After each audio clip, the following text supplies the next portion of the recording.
Today we are going to take a little look of Godtear. Now, I've already made a video on how to play this in detail, so you can watch that up here. But in this video, I'm just going to give you a brief overview of the game and what it is about. Plus, I have some cool minis to show you, and also the brand new ones.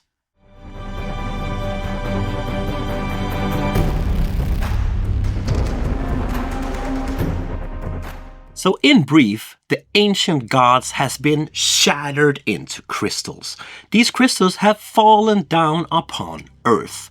And now the new champions are trying to pick these crystals up to, well, kind of become gods of their own.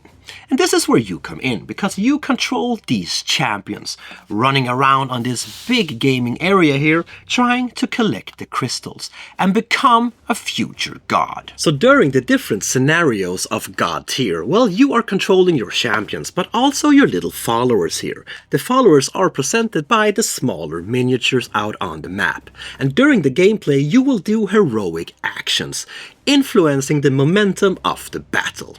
During the battle, as you go back and forward, the turn token goes up and down on the battle ladder, pushing it back and forward between the different players.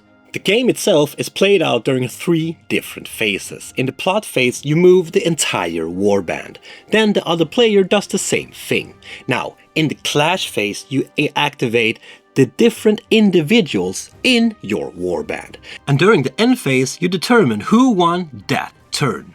But models do not activate during the end phase. There are 3 model types in Godtear. You have champions that are unique, powerful heroes of your warband.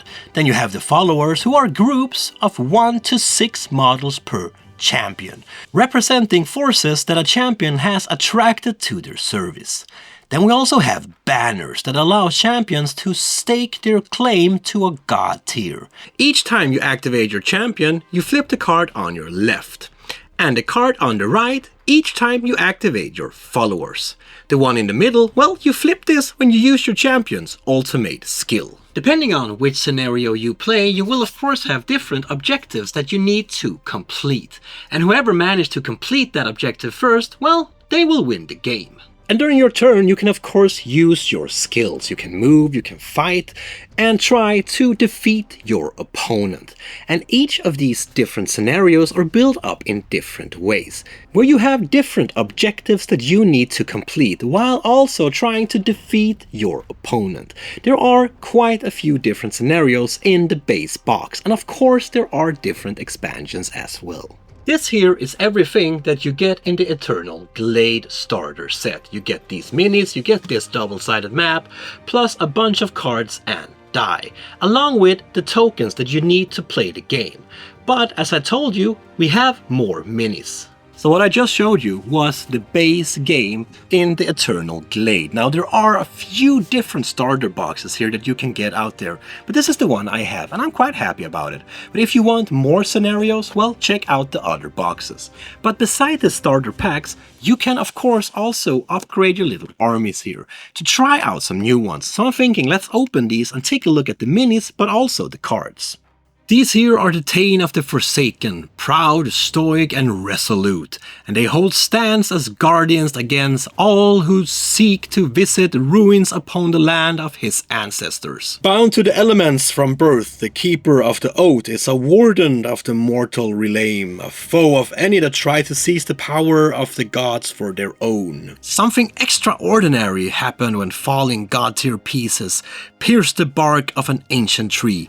Its branches shuddered with life, its trunk heaving roots from the clutches of the earth. Durtax, protector and warden of the forest, was born. And Durtax is the brand new champion to this universe, the tree itself. Maybe it is a relative to Groot, we do not know, but this is an awesome mini. I mean, just the story here behind it, that Godtears fell down, hit a tree and it started to live, and now it wants to slay all the other champions. Well, that got me hooked. I would really love to paint these minis one day when I have the time, because the miniatures are really good looking. And I mean that in a non-sexual way, but the minis are really nice and they're really well made.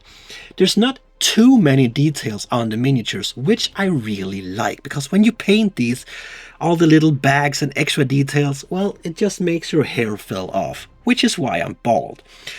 And I really appreciate when it's quite straightforward. There are some details, but there's not too much. And once you have painted them, they will look brilliant. And that, my friend, is Steamforged universe of Godtear. There is so much for you to dig into this game. If you like one-on-one battles with minis, with cool scenarios, well, I think that you should check this out. And if you want to know more about it, well, check out the links in the description. Or, as I said at the start of the video, check out my how to play video so you get all the details about this cool little battle game. So that was a little short overview of Godtear, but also about the new 3 little champions here, the Durtax, waking to life, starting to move around. Maybe this could be a cousin, who knows, I don't know. Well, anyway, thank you so much for watching. If you liked the video, you know what to do, my friend. Send it to a brother, send it to a sister. Show your grandma, maybe they would enjoy the game. No, but seriously, what I need you to do is to keep on spreading that board gaming love I know you all have. Peace out, my friend.